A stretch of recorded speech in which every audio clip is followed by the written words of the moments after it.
今年5一假期，有个山东的朋友想来北京找圈内石老师玩，结果没买到高铁票。我说不行，你坐大巴吧，反正也没多远。没想到他反手甩给我一张截图，都什么年代了，我这儿早就没有到北京的大巴了。这么一说，我才想起来，自从我们家开通高铁以后，我也再没有坐过长途大巴了。我突然有些好奇，现在坐巴士的人还多吗？我去翻了下数据，发现过去10年，中国的公路客运人次下滑了足足80%，很多城市都关停了1半以上的客运站。简单想一下，客运站消失不是坏事，这意味着高铁动车在全国普及了，越来越多人买得起私家车了，整体的交通环境变得更高效了。但是在查资料时，无意间看到的一条新闻，却让我意识到，城市和交通发展的背后，其实有成千上万的弱势群体正在付出巨大的牺牲。我们的出行更便捷了，但是他们的出行反而因为这些变化而更加不方便了。屏幕前的你还记得上一次坐长途巴士是什么时候吗？可以把时间发在评论区里。我猜有一些大城市的年轻朋友可能都没有坐过长途大巴。我对大巴的记忆就一个字：憋。我读大学时，从北京回山西进城就一班绿皮车，一到节假日就抢不到票，经常得坐大巴车回家，将近10个小时的车程，坐在一个伸展不开腿也不能动的座位上，要是碰上周围的人脚臭，或者前边的人晕车吐了，那体验真的是一言难尽呐。所以家里有了高铁之后，我就再没有坐过大巴车了。2012年至今，中国的高铁里程从不到1万公里涨到了4万公里，北至黑龙江，南至云南广西。中国现在所有省份都有了动车和高铁，它们远比大巴高效、安全、舒服，有时甚至还能更便宜。愿意坐远途大巴的人自然也就越来越少了。大家可能想象不到，高铁抢的不只是长途大巴的生意，现在很多城市都在推进城市圈的发展，主动把汽车站迁出城市，把高铁站引进市中心。很多3、4线城市也都有了高铁站，像我们家那边县和市之间，以前坐依维柯20多块要走1个小时，现在有了高铁，只要10块钱，11分钟就能到。再加上私家车的普及和越来越方便的顺风车、网约车服务，小巴、中巴这些跑中短途的客车也没生意可做了。高铁和私家车的双重冲击，让中国的年公路客运量10年间从180亿人次跌到了只剩35亿，巴士客车的年销量也从20多万锐减到6万。如此大的降幅，意味着从行业上游到下游都不好挣钱了。上市公司的业绩就是最简单直白的证明。比如卖巴士的宇通客车，短短5年时间，利润就缩水近90%；做客运的富临运业，年利润也曾较巅峰时期下降80%，股价也一度缩水到高峰时期的1/6。大家都挣不到钱，各个地方的汽车客运站也只能关门大吉。2021年，广东一个省就关掉了42家客运站，北京10个客运站里有8个已经或者正在计划关停。武汉新建成的汉口汽车站仅运营了3年，就在今年初关门了。这么下去，想必全国的客运站肯定会越来越少，甚至再过几年，大家都看不到客运站了，也有可能。但我在查资料的过程中，却发现了一组匪夷所思的数据：大城市这边在积极关停客运站，但同一时刻，农村的客运站居然在变多。2015年到2020年，全国的农村客运站增加了超过7万个，这再次勾起了我的好奇：农村的客运站为什么会变多？难道农村的巴士客运生意要比城市更好做吗？在翻看了大量的调查报道，并咨询了几位在农村生活的朋友之后，施老师发现事实恰恰相反，农村客运比城市还惨。有些乡村一辆17座的小客车，票价4块钱，一趟下来才能拉几个人，还不够油钱。有越来越多的地方因为客运生意难做，不得不缩短农村的客运路线。比如四川资阳5年时间缩短了30多条农村路线，绵阳2年时间减少了91条路线。既然农村客运站也不赚钱，为什么农村的客运站还越来越多？地方政府还要继续给他们补贴呢？我在一位村民写的建议信里找到了答案。今年1月，这位来自广东信宜的村民向当地的交通运输局发了一份奇怪的请求，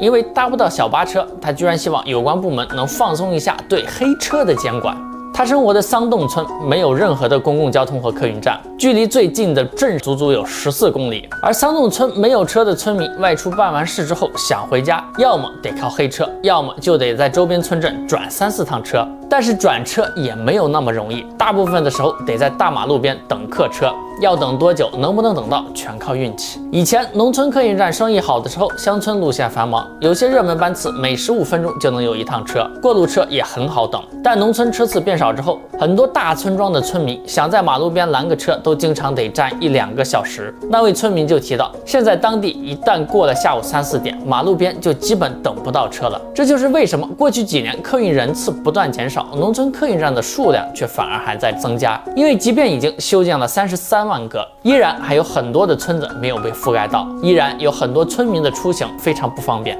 也不要以为桑洞村的这位村民的经历只是个例，像桑洞村这样由10几到几十户居民聚集在一起形成的自然村，在全中国就有超过200万个，并且非常分散。一个县可能就有10几个只有几十人或者100-200人的自然村，要在每一个村都修车站或者通公交并不现实。农村里的有钱人可以买车或者买摩托车出行，年轻人也能买辆电动车去城里，但是对于老人、小孩来说，这都是很难实现的。这也就意味着，在中国可能还有上千万人，他们日常想去城里看个病、逛个街，都是非常不方便的事情。很多地区的村民在建议信里提到，因为农村客车、公交停了或者少了，留在家的老人就只能放弃出门。而更麻烦的其实是学生，比如四川某县的4万名中小学生里，有80%是留守儿童，有不少人上下学的单程距离超过了10公里。因为没有合适的交通方式，大家只能选择坐黑校车，有些7座的客车经常得塞20多个人，这如果出了事，后果不堪设想。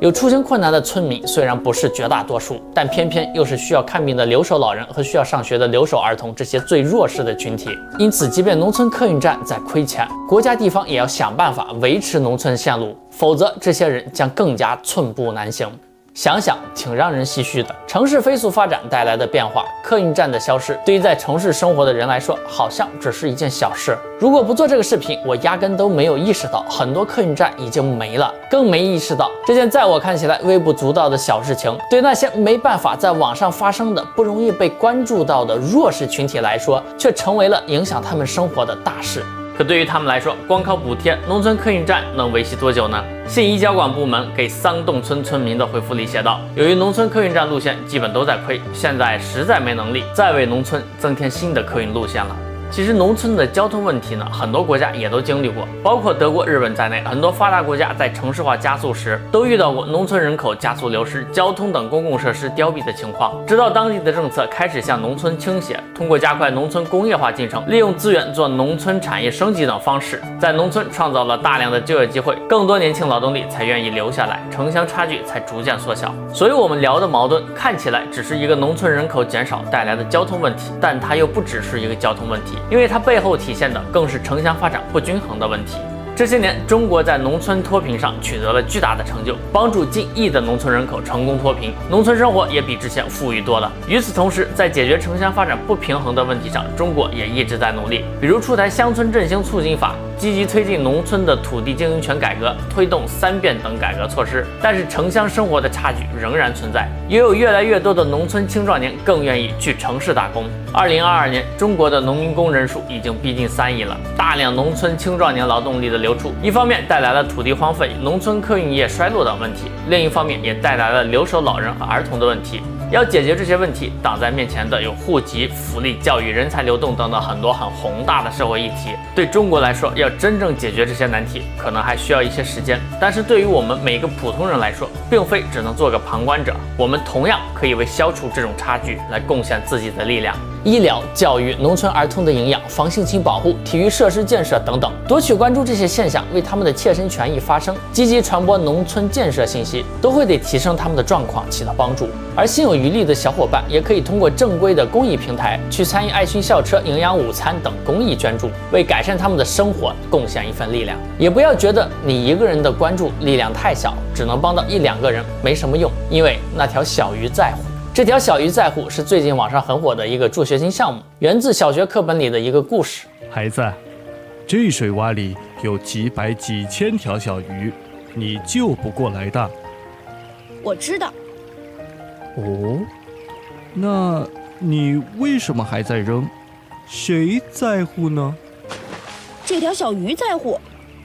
这条在乎，这条也在乎。这些留守老人和儿童就是时代洪流中的一条条小鱼。也许和14亿人口这个庞大的数字相比，他们小到太不容易被看到，小到他们的声音在互联网浩如烟海的信息潮当中，甚至掀不起一点点浪花。但是不要忘记，城市之所以能发展得这么快，地铁、外卖和快递之所以能这么便捷，离不开亿万务工人员背井离乡，是那些老人孩子的子女和父母构建起了城市市民生活中的便利。因此，客运站的消失，他们出行的不便，这些遥远且微小的声音，并非与我们无关。一个有温度、有担当的社会，不应该只为巨鲸和鱼群提供辽阔的大海，也应该让每一条弱小的鱼也能有机会乘风破浪，也能过上更好的生活。